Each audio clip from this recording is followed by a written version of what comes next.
Moving to Switzerland looks straightforward from the outside. High salaries, strong companies, and great quality of life. But once you actually go through the process, you realize very quickly how many people misunderstand how the system really works. I know this because I've done it myself. I've already relocated to Switzerland, negotiated offers, compared contracts, and made the exact same mistakes I see others making today. And what surprised me most wasn't how high salaries can be, but how big the differences are between people with the same role, with the same skills, but completely different outcomes. In this video, I will walk you through the 5 most important things you need to understand about salaries in Switzerland, so you don't leave money on the table, waste months of interviews, or choose the wrong trade-offs for your career.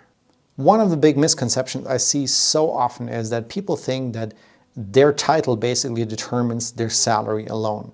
While of course it makes a difference if you're a senior or a junior, the title is actually not the guarantee for a certain level of salary. Instead, your salary really depends on about 5 key factors.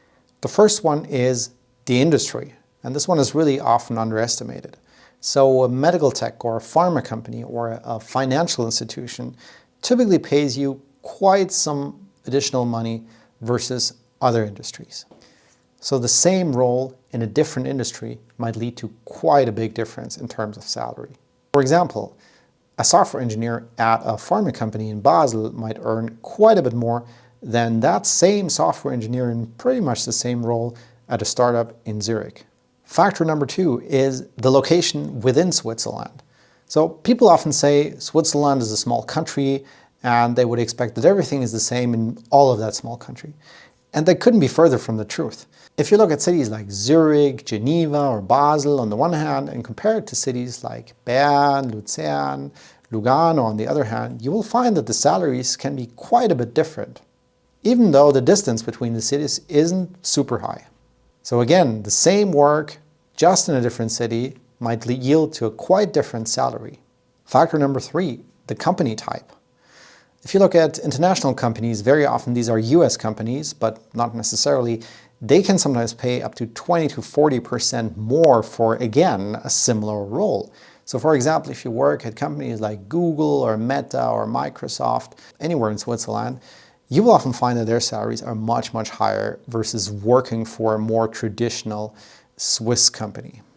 So again, the more or less same role can lead to quite different compensation logics. Be mindful, of course, though, that in a big international company, it might actually be a bit more stressful, so having a higher salary doesn't come completely for free. Factor number 4, the working percentage. In Switzerland, it's becoming more and more common to not work 100% but only work 80%, which typically means that you work 4 versus 5 days per week. And that obviously means that you get also only 80% of the salary. And then finally, factor number 5, the most obvious one, the seniority. If you're a lead, you will of course on average make more money than a junior. But you could actually make less money in some lead roles than in some other junior to mid-level roles. So be really careful with the other factors. So if we do a quick reality check, if you look at all the software engineering roles you will find all over Switzerland, you should probably find roles in the range of about 80K to 500,000 even, or maybe in rare cases even more. And I think this clearly shows that there is not only seniority, but there's so many different factors like the ones we talked about that will have quite a big impact on your salary, and you should really be careful to be mindful of all of these. So a quick note before we move on. If you're already comparing industries, locations, and different offers you might have, and you're not 100% sure how these factors apply to your situation, that's completely normal.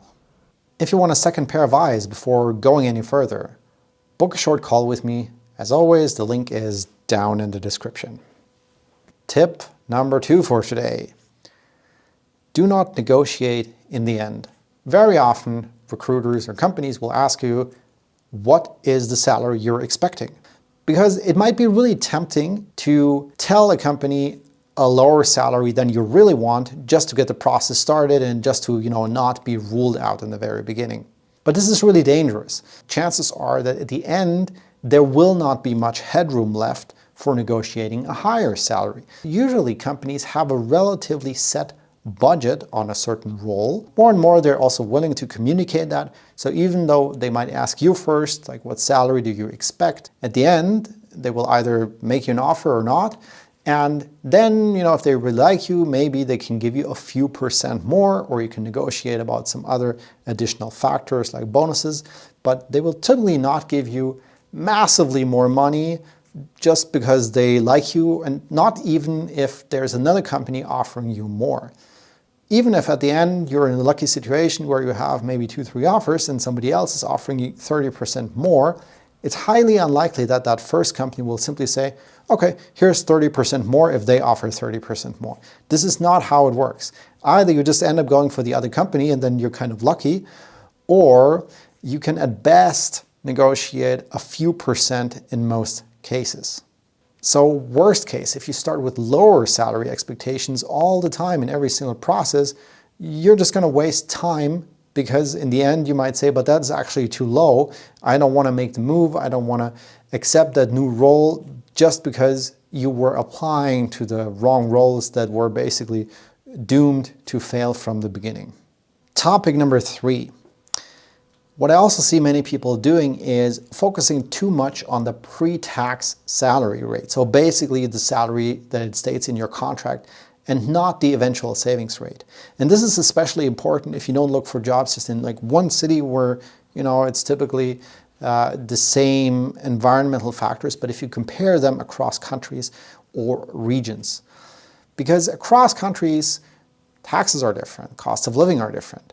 So it doesn't really help you if you see that maybe in San Francisco you can get a $300,000 salary, and then in other cities you only get like a €100,000 salary. Not only is there a conversion rate involved, but the costs you will have are so different. What you really should be looking at and comparing is the savings rate. So that's essentially your net salary minus all the essential costs, be it any deductions like taxes, social security, health insurance, your rent, the food, and all these basic things that you need every month.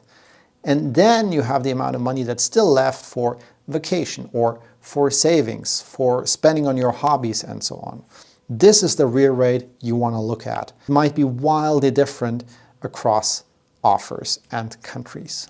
And it could be different even in different parts of one country. So for example, if you have a 140K salary in Zug in Switzerland, this might actually, or is probably actually better than a 160K salary in Geneva.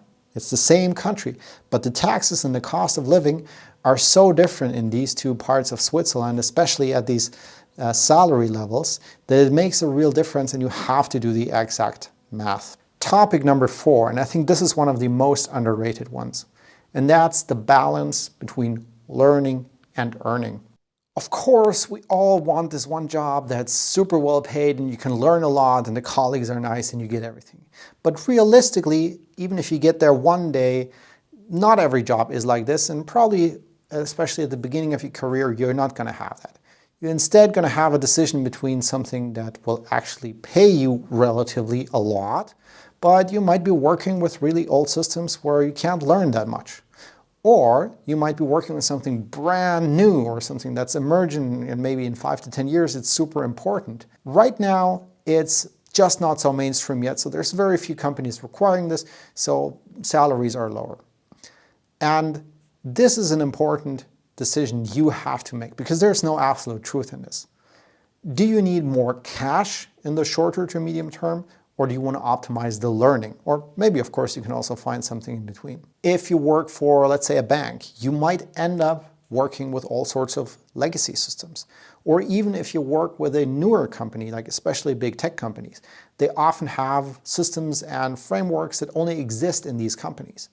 And if you ever want to switch jobs to another company or even another country, it might be really hard to use all the knowledge that you gained over these years, because it might be so specific to the systems you used before that it doesn't necessarily help you with your new job. So in the end, you didn't learn all that much in this job, and it won't bring you that much in the new job. And especially it will not equip you to, let's say, start your own business or work on something brand new. Whereas if you work in a startup or in some very, very innovative team where maybe the salary is lower because maybe there's more applicants, or it's just a new industry being created where there is not that much liquidity yet, it might actually bring you much more. For example, 10 years ago, if you wanted to be a blockchain developer, very often the salaries weren't actually that good. Why? Because not so much money was flowing into it yet. But now being a blockchain developer might actually bring you a lot more money. So in cases like these, it might really pay off to invest in some new technology, sort of as a talent, and accept a temporarily lower salary for a year or two, so that later on you will be a real expert in this new and upcoming field. And then, of course, ideally, if you work for a startup, maybe you even get some stock options and maybe they actually end up being worth something.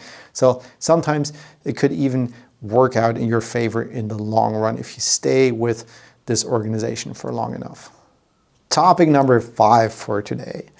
You might be surprised what you can actually negotiate beyond just the amount of cash they're transferring to your bank account at the end of the month.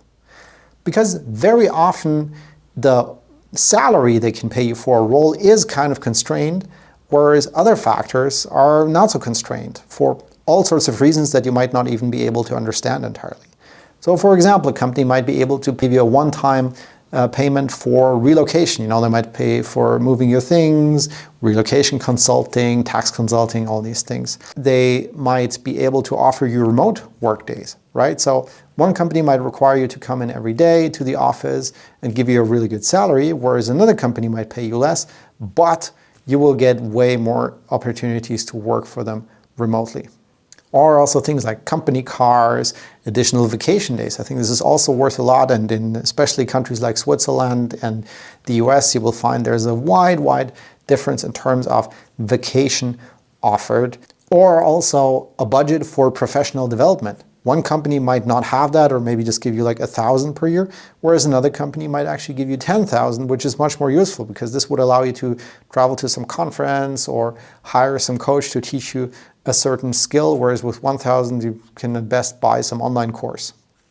So now I hope you have everything to pretty much do this on your own. But if you want to avoid the typical mistakes that will cost you a lot of time and money by being in the wrong interviews, accepting offers that maybe look good on paper, but don't really work in real life, or realizing way too late in the process you should have negotiated differently, I'm here to help. In a short conversation, I will help you sanity check your plans, your expectations, and your offers, and point out the risks that you might not see yet. You could, of course, do all of this alone, but if you want to do it in a cleaner and faster way, and want to make sure that you're making thousands of extra money, the link to book a call with me is down in the description.